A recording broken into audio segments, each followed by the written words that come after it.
Selamat pagi bagi kita semuanya. Selamat kita menerima segala kebaikan Tuhan. Kita sudah memuji Tuhan, mengagungkan Tuhan, meninggikan Tuhan. Kiranya Tuhan berkenan atas pujian yang kita telah naikkan kepada Tuhan. Saatnya kita akan mendengarkan firman Allah, dan saya ingin juga menyapa kita yang ada di luar sana. Salam Indonesia, salam Nusantara, dan salam sampai Merauke, dari Minang sampai Pulau Rote. Mantaplah iman kita, mantaplah kasih kita, mantaplah pengharapan kita. Tentunya dalam Yesus Kristus menjadi Tuhan dan Juru Selamat kita dan Juru Selamat dia. Jangan katakan bahwa Tuhan, jangan katakan pula bahwa Yesus bukan Juru Selamat. Dia adalah Tuhan, dia adalah Juru Selamat. Kalau engkau percaya, engkau akan diselamatkan. Kalau tidak percaya, engkau akan dihukum. Karena Yesus sudah berkata dalam Yohanes 14 ayat yang ke-6, Akulah jalan dan kebenaran dan hidup. Tiada seorang sampai kepada Allah kalau tidak melalui aku, Yesus Kristus. Dan Petrus mengatakan dalam Kolose 4 ayat 12, karena dan keselamatan tidak ada dalam siapapun juga selain dalam Dia. Karena di bawah kolong langit ini tidak ada nama lain yang diberikan kepada manusia oleh kita diselamatkan. Mantap. Dan juga Yohanes 3 ayat 16, karena begitu besar kasih Allah akan dunia ini, sehingga ia mengaruniakan anaknya yang tunggal, supaya setiap orang yang percaya kepadanya tidak binasa, melainkan beroleh hidup yang kekal. Puji nama Tuhan. Dan kita juga firman Allah dalam Roma 10 ayat 9 dan 10, dengan hati percaya engkau dibenarkan, dengan mulut mengaku engkau diselamatkan. Semoga kekuatan Tuhan, kekuatan firman, kekuatan Roh Kudus, kekuatan doa, kekuatan iman menyertai setiap kita dalam perjalanan kehidupan ini, sehingga takut akan Tuhan dan ketaatan kepada Tuhan harus menjadi bagian setiap orang yang percaya kepada Dia, untuk menyenangkan hati Tuhan. Puji nama Tuhan. Dan sebelum kita mendengarkan firman Allah, kita berdoa terlebih dahulu. Tuhan, kami siap mendengarkan hati-Mu, suara-Mu, firman-Mu dalam hidup kami. Berfirmanlah, urapi hamba-Mu, dan biarlah Engkau berbicara melalui bibir-Mu, hamba-Mu ini, Tuhan. Ampuni segala dosa, kelemahan, kekurangan-Ku di hadapan, dan hamba ingin menyampaikan apa yang harusnya Engkau mau kami lakukan. Terima kasih. Kami percaya Engkau ada di tengah-tengah kami, memberikan kekuatan, memberikan kami peringatan, memberikan teguran, memberikan kami hiburan dan jati untuk kami lakukan dalam kehidupan kami sehari-hari. Terima kasih Bapa di surga, dan bagi mereka yang di luar sana juga, Tuhan memberkati mereka. Kami semuanya diberkati oleh Tuhan karena permintaan dan ketaatan kami kepada di dalam nama Yesus Kristus kami bersyukur dan kami berdoa. Haleluya. Amin. Puji nama Tuhan. Kita akan membaca Ulangan 10 ayat 12 dan 13.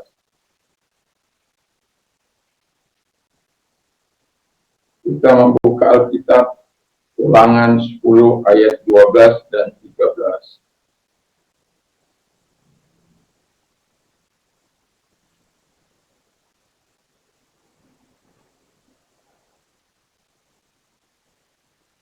Kalau sudah ketemu, kita akan baca bersama-sama dua ayat ini. 1, 2, 3. Maka sekarang, hai orang Israel, apakah yang diminta daripadamu oleh Tuhan Allahmu, selain dari takut akan Tuhan Allahmu, hiduplah menurut segala jalan yang ditunjukkannya, mengasihi Dia, beribadah kepada Tuhan Allahmu dengan segenap hatimu dan dengan segenap jiwamu. Berpeganglah pada berita dan ketetapan Tuhan yang aku sampaikan kepadamu hari ini, supaya baik keadaan. Tema kita adalah supaya baik keadaanmu. Ini adalah keinginan Tuhan, kemauan Tuhan yang terjadi dalam setiap orang percaya kepada Dia, supaya baik keadaan. Supaya baik keadaanmu, ada yang diminta Tuhan untuk kita lakukan dalam hidup ini. Dan kalau kita lihat lahirnya ayat ini, kita bisa melihat bagaimana Kalau sebenarnya di ayat 8 Allah sudah menyatakan berkat-berkatnya dan menyatakan peringatannya kepada bangsa Israel. Tetapi di pasal 9 kita bisa melihat bahwa mereka murtad karena Musa naik ke gunung Allah, lalu kemudian selama 40 hari Israel merasa Musa itu sudah meninggal dunia di sana karena tidak ada seorang pun yang bisa naik ke atas sana kecuali Musa. Jadi mereka membuat patung tuangan dari lembu dan itu sangat membuat Allah murka. Pada hari ke-40 Alkitab mengatakan bahwa dia tidak makan dan tidak minum selama 40 hari 40 malam Musa untuk menerima dua loh batu tersebut, yaitu mengasihi Allah dan mengasihi manusia. Walaupun itu 10 perintah Allah, tapi kalau dibagi dua menjadi kasih Tuhan Allahmu dan kasih sesamamu. Nah, di dalam ayat yang ke-9 kita bisa melihat bagaimana murkanya Tuhan dan ingin memusnahkan bangsa ini. Tetapi selalu Tuhan akan mengingat perjanjiannya. Kalau ada orang yang mau mengingatkan, bukan berarti Tuhan berlupa, bukan. Tapi saking sudah bangsa Israel ini bangsa yang keras, tegak tengkuk, keras kepala, tebal-tebal bebal, bangsa yang sangat berbeda. Tetapi yang saya kagum kepada Tuhan adalah senantiasa Tuhan mau berbalik hati kepada mereka oleh karena permintaan seseorang atau oleh karena doa orang-orang kudus. Selalu Tuhan ingin berbalik karena perjanjiannya adalah perjanjian abadi antara Abraham dengan dia dan kepada keturunannya, dan itu sudah pasti. Dan itu sebabnya bangsa ini sedikit liar, ya, sedikit bebal, bukan lagi sedikit bebal, tapi sudah banyak bebannya. Sedikit mengalami masalah, mereka akan marah, akan bersungut-sungut, akan mempersalahkan pemimpinnya, dan lain sebagainya. Nah, tetapi di ayat yang ke-12 kita lihat bagaimana Tuhan mau supaya keadaan mereka baik-baik. Padahal kita tahu bahwa di ayat 9 Tuhan marah, di ayat 10 juga kita lihat bagian 1 dan sampai dengan ayat yang ke-11 di mana Tuhan memberikan kembali dua loh batu itu yang diukir oleh yang dipahat oleh Musa tetapi ditulis oleh Allah, dan kemudian setelah 40 hari juga dia turun dan kemudian jadi bangsa ini disuruh berjalan, dan kemudian kita melihat inilah yang dikatakan Tuhan supaya keadaan baik. Karena memang Tuhan tidak bisa kompromi dengan dosa dan kejahatan. Tuhan tidak bisa kompromi dengan kenajisan. Tuhan tidak pernah kompromi dengan perzinahan, baik itu perzinahan jasmani maupun rohani. Dan Tuhan tidak menyukai hal itu. Dan itulah sebabnya supaya keadaanmu baik, Alkitab katakan ada beberapa hal ada 5 hal yang dari pembacaan kita yang Tuhan minta kepada kita. Yang pertama, miliki hati yang tunduk, yang takut akan Tuhan. Orang yang takut akan Tuhan itu menjauhkan diri dari kejahatan. Orang yang takut akan Tuhan itu tidak mungkin hidup melakukan dosa di tempat-tempat tersembunyi. Orang yang melakukan takut akan Tuhan itu, dia menghormati, menghargai dengan tulus Tuhan yang dia sembah itu. Dan itu sebabnya kalau orang menjauhkan diri dari segala dosa, kejahatan, dan hidup dalam kesucian Tuhan, itulah yang disebut takut akan Tuhan. Walaupun ada berkat-berkat yang disediakan oleh Tuhan, dan kita lihat bagaimana di dalam Amsal 14 ayat 26-27 bahwa ada perlindungan bagi orang-orang yang takut akan Tuhan. Ada berkat yang akan disediakan bagi mereka-mereka yang takut akan Tuhan, dan ada sumber kehidupan bagi generasinya orang-orang yang takut itu akan diberkati. Kalau kita lihat Mazmur 108, anak istrinya akan diberkati oleh Tuhan. Itu sesuatu yang sangat luar biasa. Dan itu sebabnya mari kita memilih untuk takut akan Tuhan supaya baik keadaan kita. Kalau keadaanmu saat ini tidak baik-baik, tidak sedang baik-baik saja, mari datanglah kepada Tuhan. Mari datanglah kepada Dia dengan takut akan Tuhan. Milikilah itu, supaya kata firman Allah, keadaanmu baik-baik. Karena kalau tidak, Allah lah yang akan menjadi lawan kita, dan kita tidak mungkin akan menang. Tidak akan mungkin kita mendapatkan hadiah dari perlawanan kita kepada Allah. Justru hukuman. Baca itu Ulangan 28, bagaimana Tuhan menegaskan bahwa ada berkat ketika orang mendengar firman Allah, ada berkat ketika orang tidak taat, ada kutuk ketika orang tidak taat kepada Allah. Nah, yang kedua kata firman Allah ialah, hati yang menurut jalan-jalan. Jadi, coba baca Mazmur 119 ayat yang ketiga.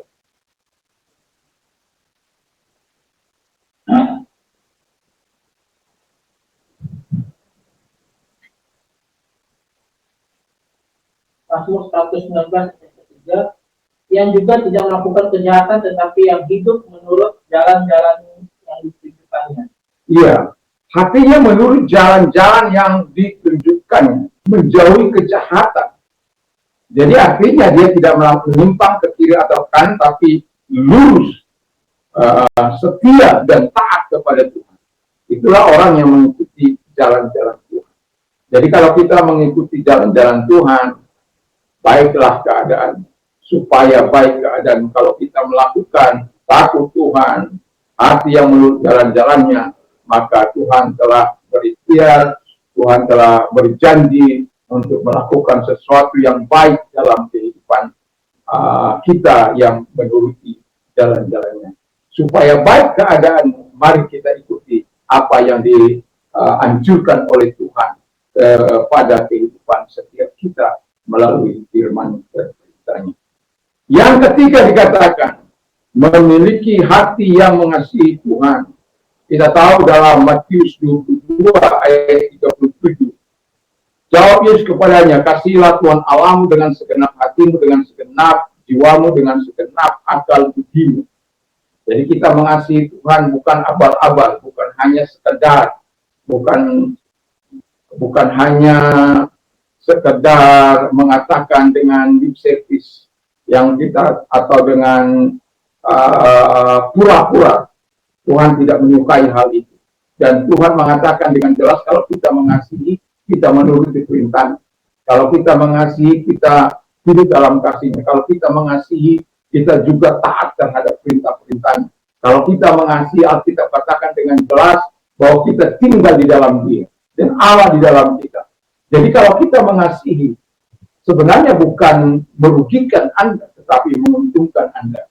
Coba baca Mazmur 100 ayat 91 ayat 15 dan 16 sampai dengan 16.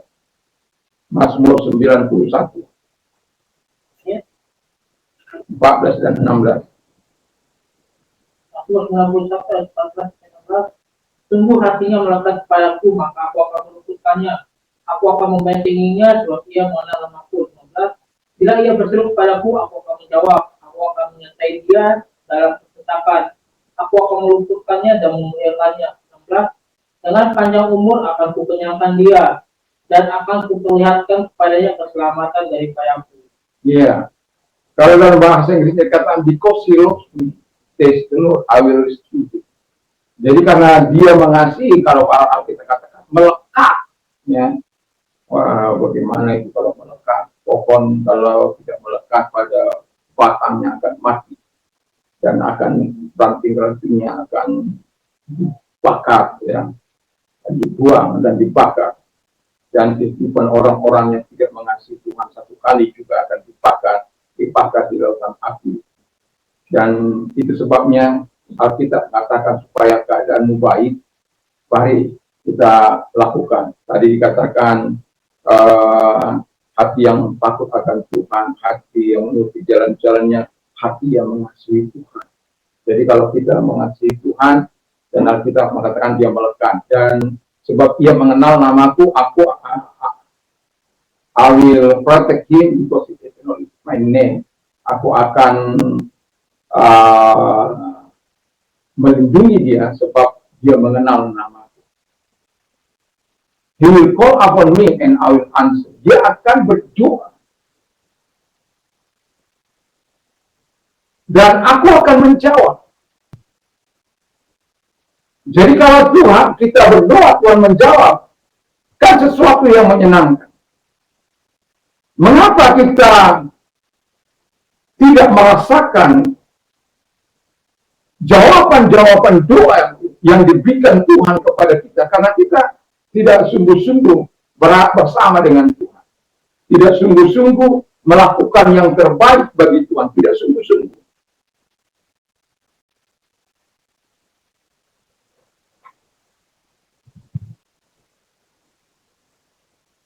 Kita hanya pura-pura. Itu sebabnya diawali dengan takut akan Tuhan. Kalau orang takut akan Tuhan, kasihnya kepada Allah itu pasti sungguh-sungguh. Itu sebabnya dia tidak suka terhadap orang yang tidak sungguh-sungguh.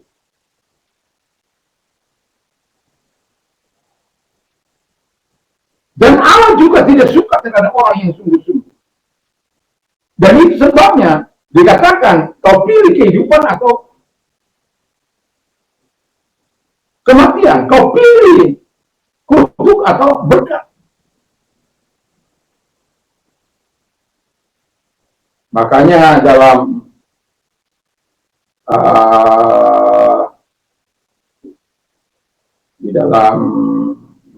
dalam 2 Timotius 3 ayat yang ke-16-17 dikatakan di sana bahwa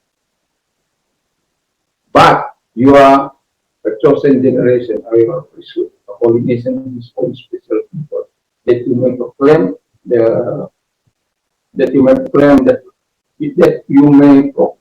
the praise of him who called you out of darkness into his marvelous light. Tetapi kamu adalah bangsa yang terpilih, imamat yang rajani, bangsa yang kudus, umat kepunyaan Allah sendiri. Jadi kalau kita bangsa yang terpilih, imamat yang rajani, bangsa yang kudus, umat kepunyaan Allah sendiri. Dan apa? Supaya kamu memberitakan perbuatan-perbuatan yang besar dari Dia, yang telah memanggil kamu keluar dari kegelapan kepada terangnya yang ajaib. Jadi kalau kita mengasihi Tuhan, Allah mengasihi kita. Dan Allah akan memberikan segala kekuatannya, segala potensinya, segala kasihnya kepada kita. Tapi banyak kali kita lebih mengasihi dunia. Itu sebabnya kita mengatakan di dalam 1 Yohanes 2 ayat 16 dan 17, do not love the world or the things in the world. If anyone love the world, the love of the Father is not in him. For all that is in the world, the lust of the flesh, the lust of the eyes, the pride of life is not of the Father, but of the world. And the world is passing away. Dan dunia ini sedang berlalu. Saya terjemahkan dulu dari ayat 15. Ayat 15. Jadi, the world is passing away and the lust of it. But he who does the will of my Father, he who does the will of God abides forever. Wow, mantap kan? Nah, jadi kita katakan jangan kita mengasihi dunia ini dan apa yang ada dalam dunia ini. Kalau kita mengasihi dunia ini, kasih akan Bapa tidak ada pada kita. Karena keinginan daging, keinginan mata, keangkuhan hidup itu bukan berasal dari Bapa, itu berasal dari dunia ini. Lihat saja manusia-manusia yang terjerat oleh keinginan daging mereka. keinginan mata mereka yang tidak pernah puas, belanja ini, belanja sana, sudah ada ini, sudah ada itu, tidak pernah puas. Oleh karena apa? Ada keinginan daging, ada keinginan mata, ada keangkuhan hidup, lengkap sudah. Untuk ingin pamer, ini dan itu, ini, supaya dilihat hebat, supaya dilihat, aduh, seperti itu sih, apa itu, dibuka mesa, dibuang oleh Tuhan. Padang sama untuk dia bisa saja mengingat kembali akan kebaikan Tuhan, walaupun memang sudah Tuhan tentukan demikian bahwa dia akan mengingatkan kembali dan dia akan kembalikan pada posisi sebagai raja. Tapi setelah itu dia hidup dalam pertobatan,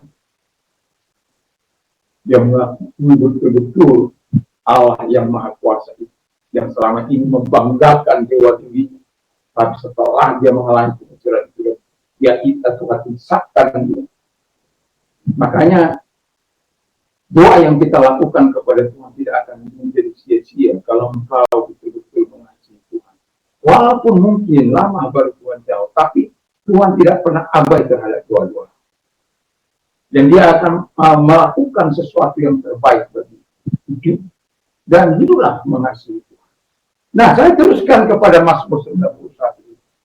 Jadi kalau kita dikatakan, I will be with him in his trouble. Aku akan menyertai dia di dalam kesusahan.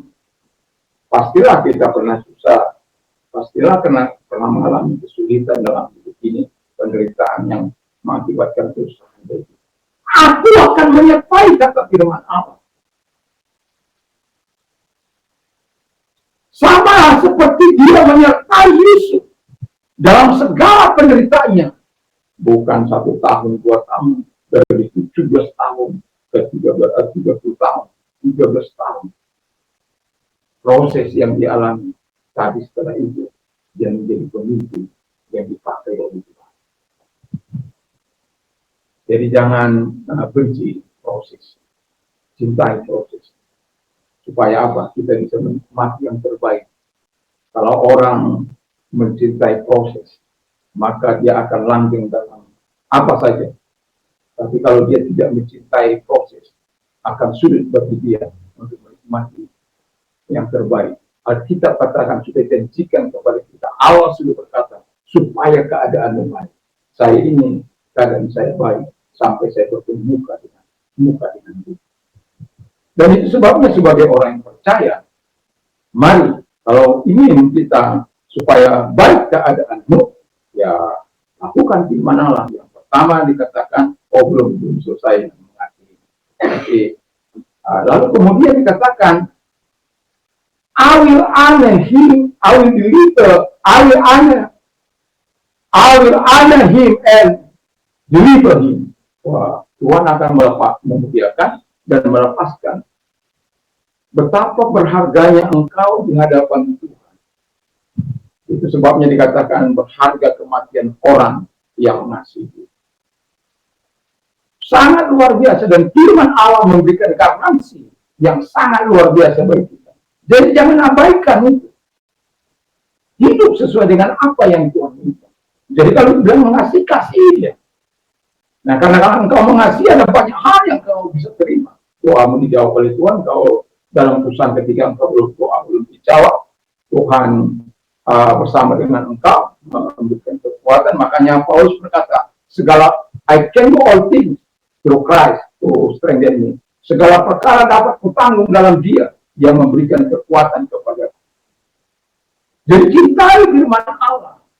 Karena firman Allah itu cintai Tuhan, mencintai firman Allah, mengasihi Tuhan, mengasihi firman Allah. Di dalam 1-2 Timotius 3 ayat 17.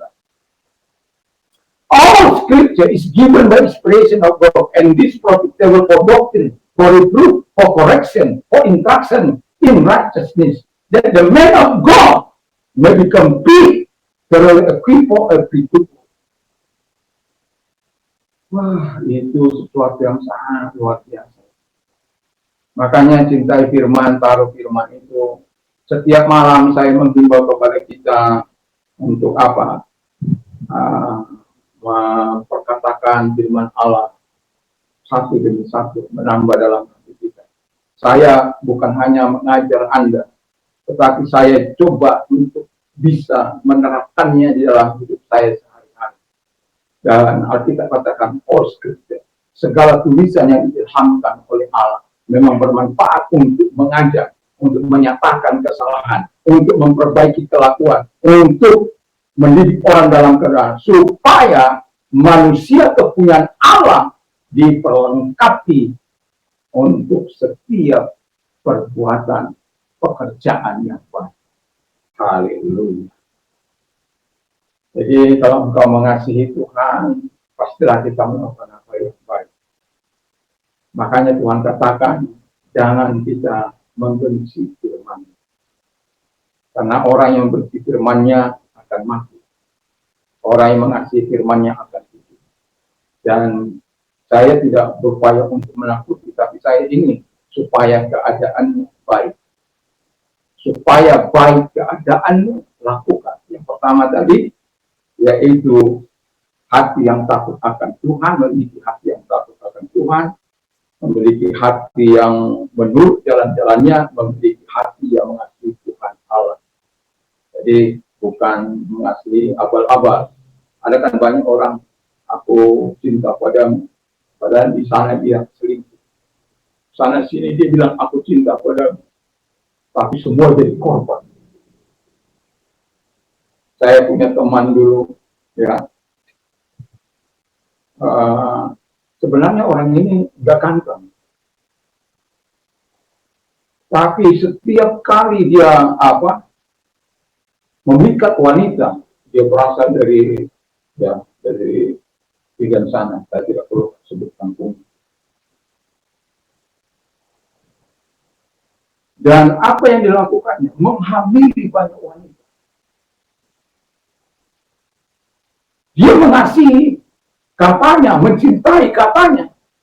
Setiap orang dicintainya, setiap perempuan dicintainya. Apakah itu cinta yang benar? Cinta kepada firman, cinta kepada Allah. Betul-betul kita cinta. Dan cinta kepada manusia berarti tidak boleh bertolak belakang dengan firman Allah. Bukan karena kamu mencintai lalu kamu hamili anak orang. Tidak bisa. Pemuda-pemudi juga, khususnya pemudi, ingat hidupmu.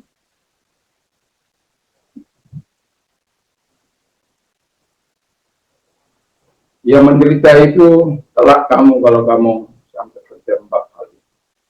Kalaupun terjadi pernikahan, itu mengundang roh perzinahan selalu datang ke dalam rumah tangga.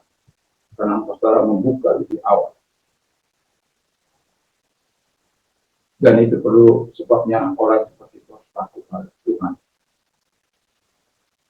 Terus kemudian hatinya menurut jalan-jalan, memiliki hati yang mengasihi Tuhan dengan sungguh, dengan segenap hati, supaya jangan ada lagi hal-hal yang menyesatkan dia. Yang keempat, hati yang suka beribadah kepada Tuhan. Ini diajak beribadah, tidurlah, ngantuklah. Itu orang-orang yang betul-betul tidak menyukai ibadah. Hidup dalam roh lah, ya supaya kelihatan mulutnya komat kami. Saya memang kalau suka tutup mata kalau mendengar, karena saya kuat di dalam pendengaran.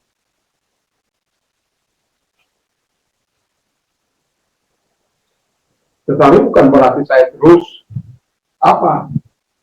mengantuk. Saya tidak pernah suka membuat hal-hal kebisingan dalam waktu ibadah. Kalau bisa konsentrasi sepenuhnya. Kenapa? Ibadah harus menjadi kesukaan kita. Kenapa? Yang kita senangkan kata firman Allah, ibadah kita itu dengan segenap hati dan segenap jiwa dan dengan segenap kekuatan, sama seperti mengasihi. Ibadah kita juga seperti itu. Bukan main-main. Katakan orang ibadah, ya sambil main HP.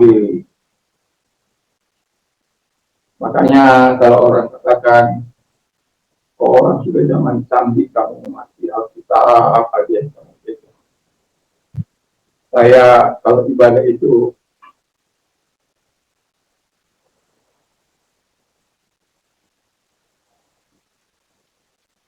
bukan membawa HP, yang saya bawa itu adalah Alkitab di mana saja. Karena saya sudah melihat orang-orang yang memakai HP ini, bukan hanya saya katakan, tidak, saya lihat dengan mata kepala saya sendiri. Saya melihat dengan mata kepala saya sendiri. Ada banyak orang yang membawa HP itu, kemudian chattinglah, setelah sambil mendengar apa khotbah, kemudian ini dan itu, ngomong ini dan itu. Itukah yang dikatakan ibadah dengan segenap hati? Itukah yang dikatakan dengan segenap jiwa? Itukah yang dikatakan dengan segenap kekuatan? Saya nggak yakin. Memang sudah zaman, sudah canggih. Itu sebabnya saya belajar untuk memakai pikiran saya ini memperkatakan firman Allah. Karena saya pernah membaca buku, kalau engkau mau tetap mau awet dalam pemikiran, karena umur saya mintakan umur 107 tahun. Kalau pikun, saya kan nggak mau pikun seperti Musa atau seperti Harun lah ya. Itu kan mantap itu. Kalau seperti Musa, seperti Harun hidup, waduh, itu mantap itu. Ya, sehat, kuat, jadi berkat, wah, tidak pernah sakit. Kita nggak pernah bilang sakit lah, terkecuali Maryam, itu pun karena kena kutuk. Kena melawan itu Musa, saudaranya itu. Sebenarnya dua-dua kakak abang Harun dan Maryam itu melawan Musa, tapi Harun masih sayang. Walaupun Tuhan minta kepada Musa minta kepada Tuhan supaya jangan memfinansi dia seperti itu, tapi tidak bisa, dia harus diasingkan dulu ke luar sana sebagai orang yang berpenyakit kusta. Nah, jadi Alkitab katakan kita harus suka beribadah kepada Tuhan, bukan beribadah abal-abal, bukan beribadah dengan setengah hati, bukan beribadah bermain-main. Saat firman Allah, Anda ngomong sendiri, Anda mau bicara sendiri, Anda main HP sendiri, Anda ya kalau baca Alkitab mungkin tidak ada masalah, karena ada orang telinganya bisa mendengar, matanya bisa membaca. Ya, saya bisa melakukan itu. Telinga saya bisa dengar, mata saya bisa membaca. Dan itu sebabnya saya mau katakan kepada kita, kasih Tuhan Allah. Ada banyak kekurangan saya, ada banyak kelemahan saya. Tapi saya mau katakan, setiap kali ibadah, Tuhan tolong saya supaya saya memberikan yang terbaik. Dan yang terakhir, supaya baik keadaanmu, dengarkan apa yang Tuhan mau. Memiliki hati yang takut akan Tuhan, memiliki hati yang menurut jalan Tuhan, memiliki hati yang mengasihi Tuhan Allah. Kalau hati yang beribadah kepada Tuhan, dan tadi saya ingin sedikit kembali ke poin 3, hati yang mengasihi Tuhan Allah itu. Ada apa tadi saya terjemahkan di mana dia dimuliakan dan dia dilepaskan oleh Tuhan. Kalau Mazmur 51, kita dilepaskan Tuhan dan kita memuliakan. Tapi orang yang mencintai Tuhan, yang mengenal nama Tuhan, yang melekat hatinya kepada Tuhan, itu dimuliakan Tuhan. Berbeda. Lalu kemudian dikatakan akan kukenyangkan dia dengan panjang umur. Wah, dan akan kutunjukkan keselamatan daripada. Jadi bersyukurlah kalau kamu mengasihi Tuhan. Dan saya pikir sudah lengkap apa yang saya katakan tadi, karena salah termakan oleh lupa. Tapi Tuhan ingatkan kembali. Yang kelima, hati yang berpegang pada perintah dan ketetapan Tuhan. Perintah itu, percayalah kepada aku, kita harus percaya. Kasihlah aku, kita harus kasih. Kasihlah sama kita, itu perintah. Itu harus kita lakukan. Jadi kalau orang yang menuruti perintah Allah, Allah tinggal di dalam dia. Itu sebabnya Roh Kudus dianugerahkan kepada kita. Kalau kita lihat dalam 1 Yohanes 3 ayat 20 sampai 22 sampai 24, Tuhan begitu luar biasa menyertai kita, memberikan Roh Kudus yang terbaik kepada kita. Dan karena kita, artinya Bapa ada dan Roh Kudus ada bersama-sama dengan kita. Itu sebabnya kita sebagai orang percaya, kita tidak boleh menikmati diri kita sendiri. Ya, kita harus bersaksi itu. Kita harus menyatakan ini sendiri kepada orang lain yang sudah kita nikmati. Itu sebabnya bagaimana mungkin kita menceritakan kenikmatan Tuhan sementara kita tidak pernah menikmatinya. Bagaimana mungkin kita akan berkata perbuatan-perbuatan Tuhan yang sudah kita rasakan, yang kita sudah nikmati dalam hidup ini, sementara kita tidak pernah rasakan. Itu sebabnya kamu menjadi imamat yang rajani, bangsa yang kudus, umat bangsa yang terpilih, umat kepunyaan Allah, supaya kamu beritakan perbuatan-perbuatan yang besar dari dia. Apa itu perbuatan-perbuatan yang besar? Tentu hal-hal yang sudah kita rasakan. Yang jelas, kamu sudah merasakan perubahan total di dalam Kristus Tuhan. Kamu berbeda dari yang lain. Karena apa? Pengenalanmu akan Tuhan. Dulu saya pernah katakan bahwa orang jahat ketika dia mengalami Kristus, lalu kemudian dikatakan untuk menyaksikan imannya, dan dia tidak tahu menyaksikan imannya. Jadi tanya tentang Bapa, Anak, dan Roh Kudus, dia nggak tahu itu. Tapi dia berkata dengan jelas, saya memang tidak tahu itu Bapa, Anak, dan Roh Kudus, tapi saya percaya pada dia. Untuk menerangkan saya tidak tahu. Tapi yang jelas, saya telah mengalami perubahan yang radikal. Dan itu seluruh kampung boleh kamu tanya. Seluruh masyarakat boleh kamu tanya. Bagaimana saya hidup sebelum di dalam Tuhan, setelah saya hidup di dalam Tuhan. Wah, itu kesaksian yang sangat luar biasa itu.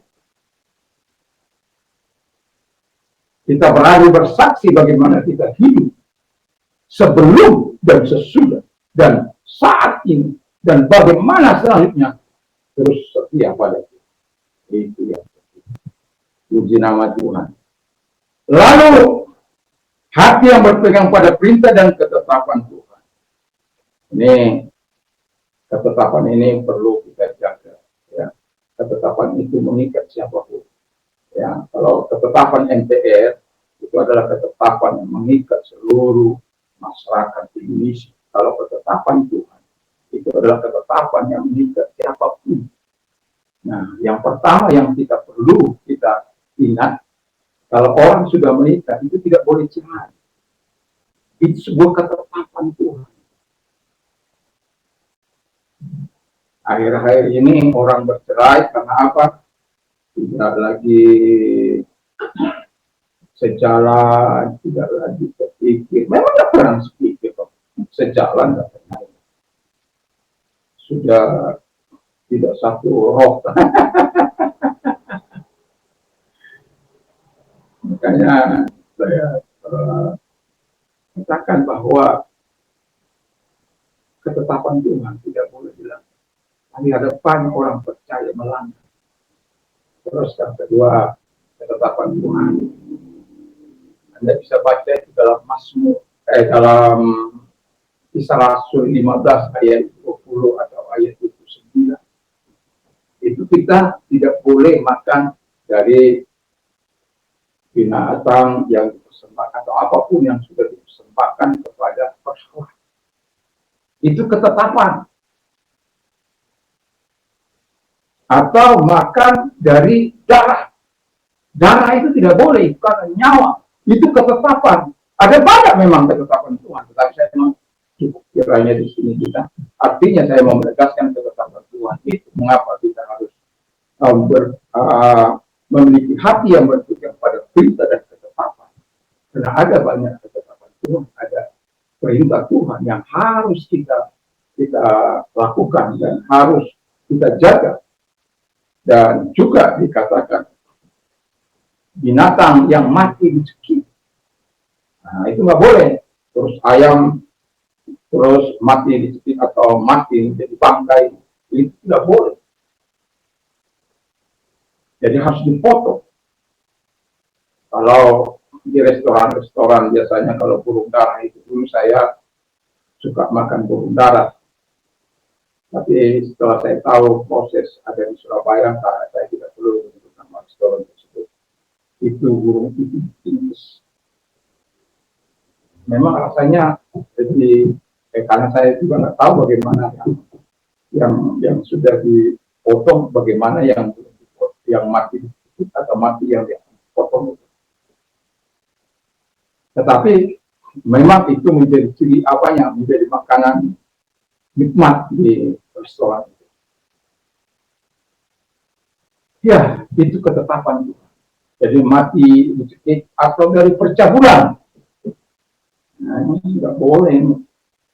Itu bisa juga dari percabulan, artinya dari hal mencuri.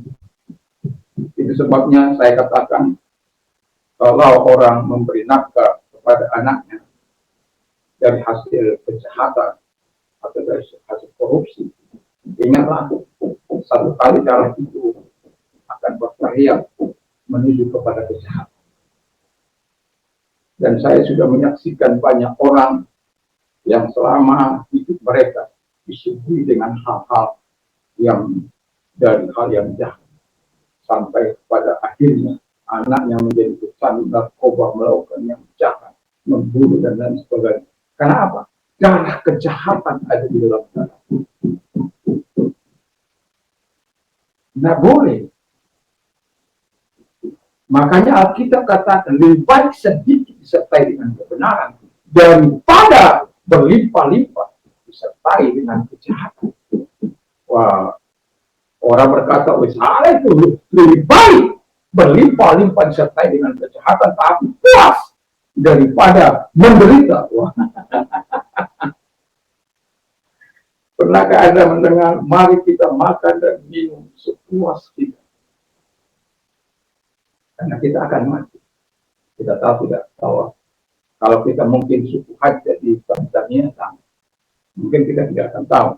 Karena berapa orang ditanya dalam satu kelompok itu, apa tujuannya hidup?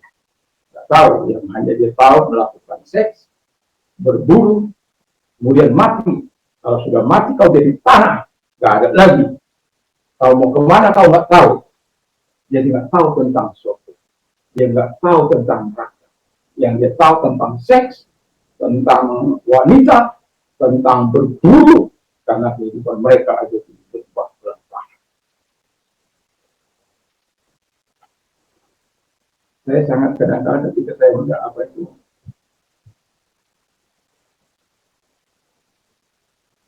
apakah tidak ada orang-orang Afrika yang sampai ke situ?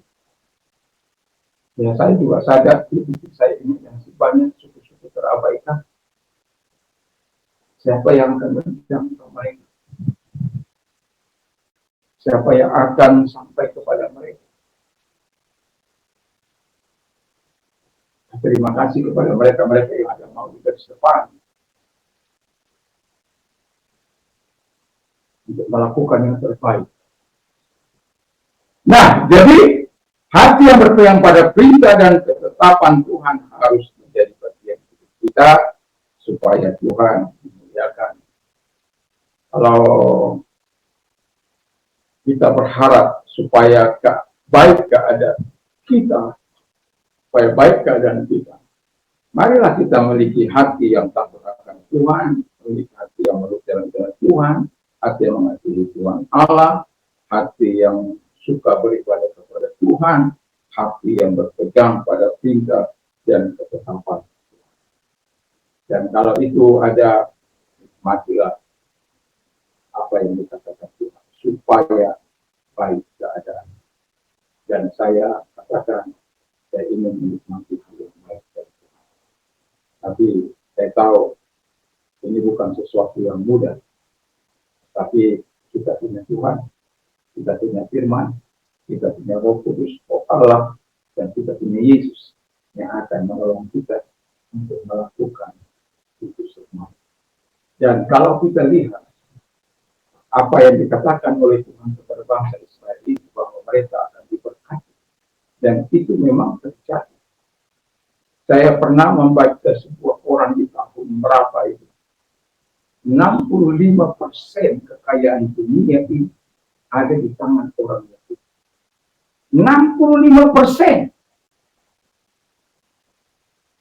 Jadi kalau 65% kekayaan itu ada di tangan mereka, Alkitab masih digenapi sampai hari ini. Kita melihat bagaimana Israel berperang, sepenuhnya mereka berperang, tidak ada, utang saya berapa.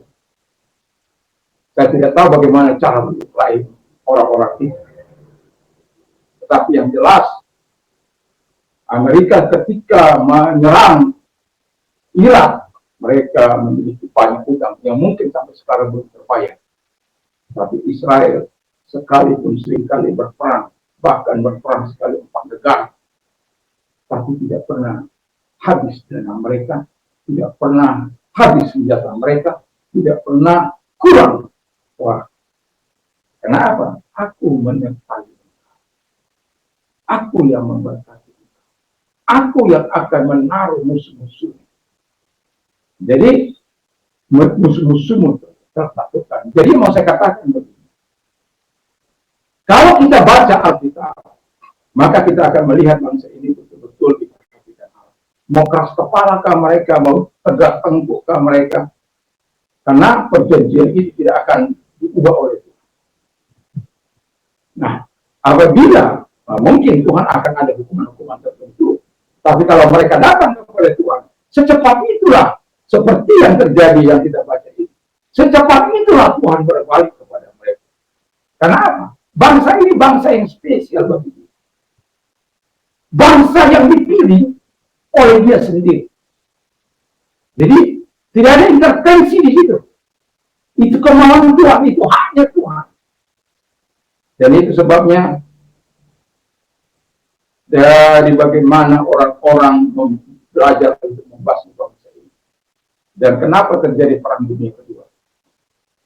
Kalau Anda melihat Nazi bagaimana propagandanya, karena ekonomi dikuasai oleh orang Yahudi, dan itu di-blow up untuk memberikan rasa kebencian, dan tidak kurang dari 6 juta peristiwa Holocaust mati. Karena apa? Kebencian seseorang. Karena apa? Mereka diberkati Tuhan, dan mereka menganggap jadi mereka bangsa yang paling hebat, turunan dari bangsawan.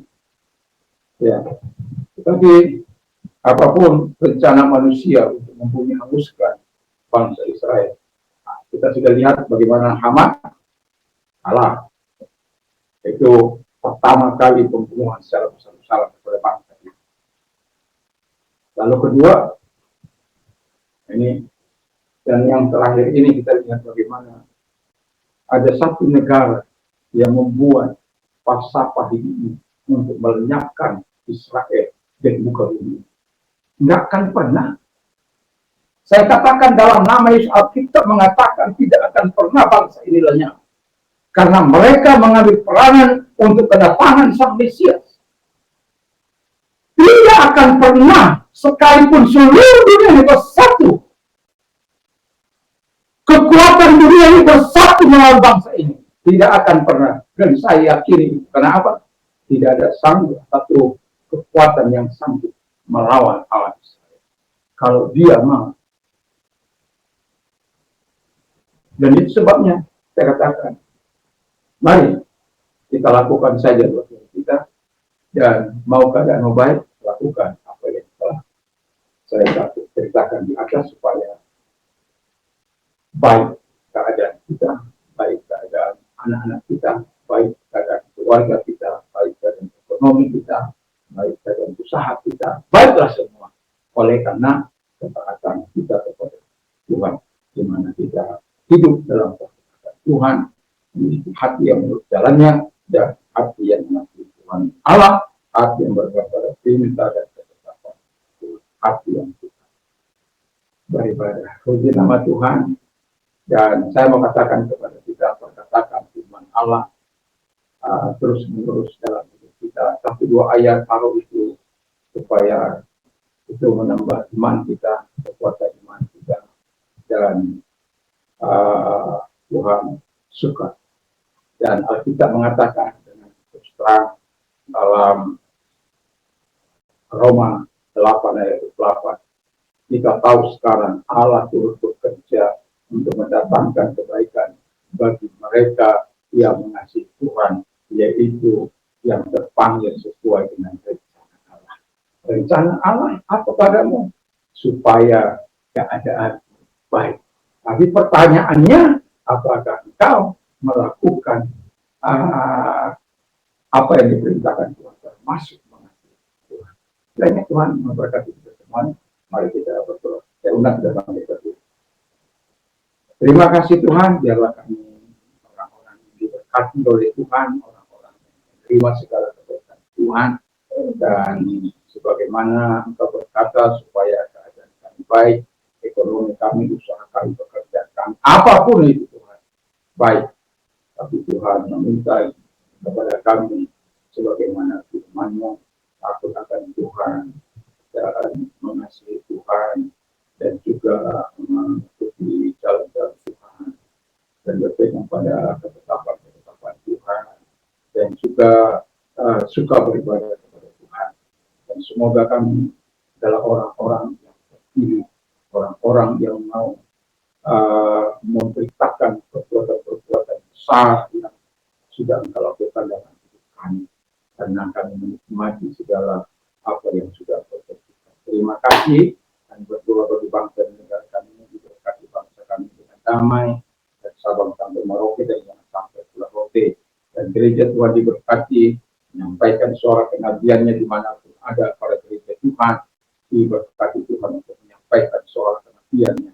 Dan di masa pemilu kada akan berdoa, pemilu kada ini Bapak suka berdoa supaya para pemimpin yang takut akan Tuhan, mungkin pilihan kami bisa salah, tapi Tuhan tahu siapa yang terbaik, dan kami melakukan ini karena kami cinta pada negeri kami, cinta pada daerah kami, cinta pada Indonesia.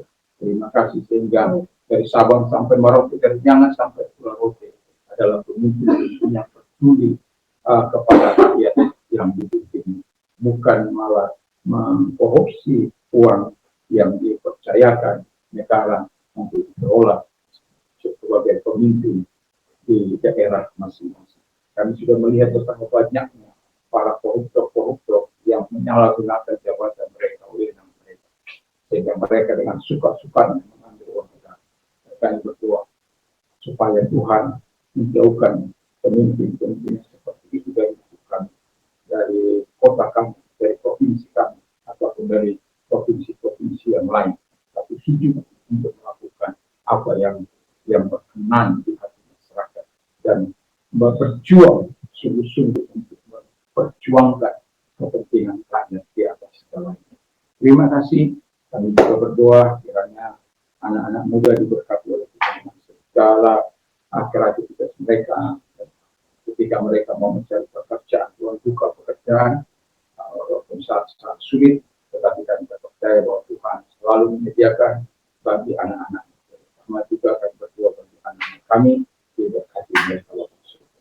Terima kasih. Kami juga berdoa Tuhan bagi orang-orang yang sakit, kalau ada orang-orang yang sakit, apapun sakitnya, percayalah Tuhan adalah tabib di atas segala tabib. Orang yang mau didoakan apapun sakit kita menyerahkan tangannya kepada Tuhan dan kita berdoa karena Tuhan akan datang kepadamu, akan menjamah engkau dan melapangkan tangan. Dia tidak mengenal jarak, ruang maupun waktu. Dia bisa hadir untuk menolong engkau. Dan itu sebabnya segala sakit penyakit yang mereka kita perintahkan dalam keluar teknologi daripada Tuhan Yesus, atau sembuh oleh kuasanya. Terima kuasa kesembuhan Tuhan. Terima kasih Bapak di surga berjamahan. Sembuhkan mereka, maka mereka akan sembuh. Oleh karena firman, terima kasih Bapak di surga. Terima kasih dan bersyukur kami berterima kasih. Kalau mereka sedang masa-masa sulit dalam hidup mereka, dan berdoa kiranya Tuhan juga memberkati mereka, menolong mereka agar mereka hidup sebagaimana harapan mereka. Dan kalau engkau orangnya yang mau doakan, kita kedua-dua tangan yang angkat kepada Tuhan. Biar tangan yang diangkat kepada orang menyerahkan diri kepada engkau, tolong akan berkati dalam nama Tuhan Yesus Kristus. Segala apapun yang mereka alami, kita selesaikan. Engkau Allah yang baik dan menolong mereka menjawab seluruh kewajiban kebutuhan mereka. Terima kasih Bapak di surga. Anak-anak sekolah, TK sampai perguruan tinggi, semua diberkati. Anak-anakmu, apapun pekerjaan mereka selama itu menyenangkan hati Tuhan, Engkau juga memberkati mereka. Dan nama-Mu dipuji mereka. Terima kasih, kami bersyukur, kami berterima kasih dalam nama Yesus Kristus. Sekarang pulanglah dengan membawa damai sejahtera dari Tuhan Yesus Kristus. Ketika apa-apa yang sudah persekutuan kuasa Roh Kudus menyertai bersama sampai selama. Dalam nama Yesus, amin.